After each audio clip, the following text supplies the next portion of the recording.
It's Hyp3r Halloween. First up this Halloween season is the 1987 dark comedy horror film Street Trash. It was written and produced by Roy Frumkes, and I'm sure I butchered that, and directed by J. Michael Muro. It's a film that was written to intentionally offend people. In fact, Roy Frumkes was quoted with saying the following: "I wrote it to democratically offend every group on the planet, and as a result, the youth market embraced it as a renegade work, and it played at midnight shows."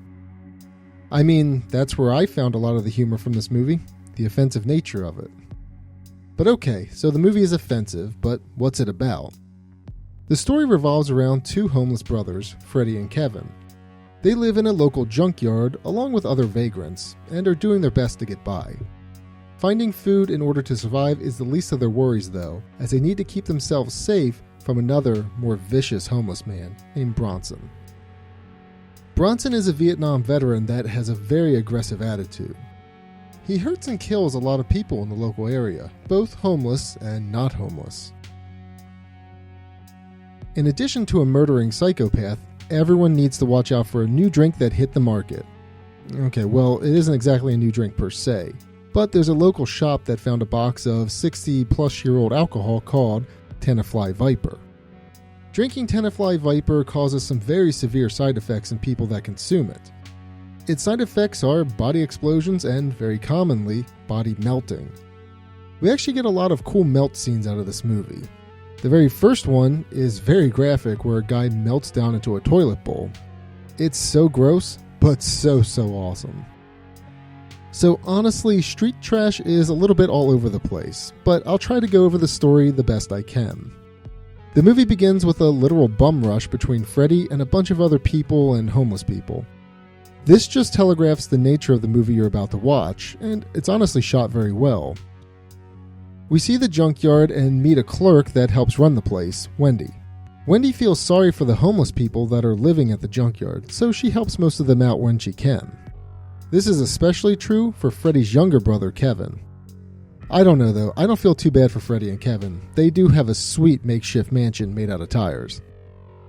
In any case, Bronson, the homicidal man I mentioned earlier, has also made the junkyard his home.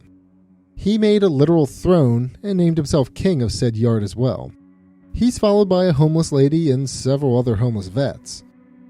He is shown murdering an individual in the city early on in the film, so, as one would guess, he's attracted the attention of the local police. Bill, the local cop, is investigating several murders throughout the film. He's looking into the melted bodies that start showing up on the streets, the people murdered by Bronson, and the murder of a local drunken woman that happened to be dating and or married to a local mob boss named Durand. Confusing enough yet?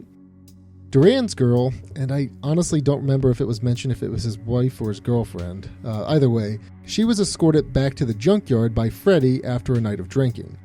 While there, she's raped and ultimately killed by a group of homeless people. To simplify the rest of the movie, the mob comes after Freddie, Bill stops the attack, Bill also confronts Bronson and is killed. Then Bronson goes after Wendy because he's interested in her, and Kevin and Freddie have to stop him.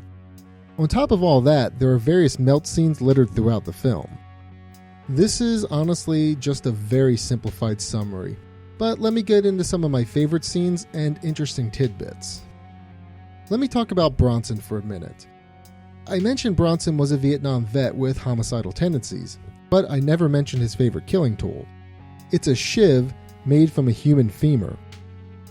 His main motivation is to get with Wendy, as it reminds him of some nasty stuff he did while in Nam.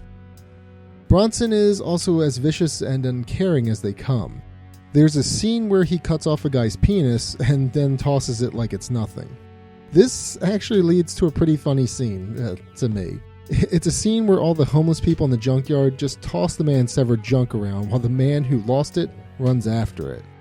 It's just so bizarre, yet so hilarious to me. One more fact about Bronson.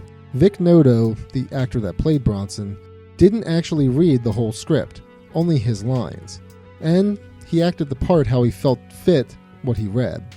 He wasn't sure of Bronson's motivation prior to filming, And the funny thing is, Vic stated that he still isn't sure what Bronson's motivation was, even after reading the script.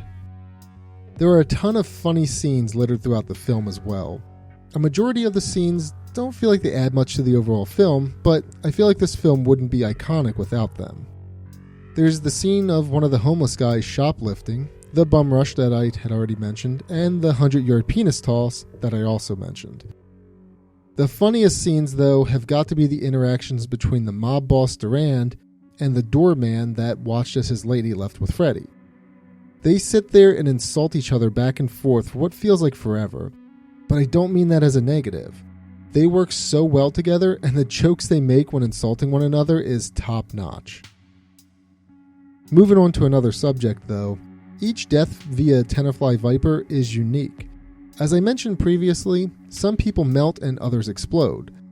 The melt effects and body explosions are honestly amazing.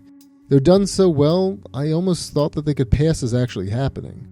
It's some of the best effects that I've honestly seen in the movies that I've watched. Like I mentioned before, Street Trash does everything possible to be offensive. It labels the homeless as scum of the earth and also portrays them in that way. It labels all women as whores. I mean, literally, just look at the credits or cast list on IMDb. In fact, almost everyone in this movie is bad in some shape or form. The homeless steal, rape, and murder individuals. The owner of the junkyard is a necrophiliac. Wendy is interested in younger men, and the liquor store owner is okay with selling old liquor to people for cheap without checking the quality. Street Trash does punch down a lot, so if that humor isn't your style, then you may not like this movie. I think the jokes are funny at times, but I also think that it does get a bit excessive at other times. In any case, if you're looking for a gory, offensive black comedy with some amazing effects and funny scenes, check out Street Trash.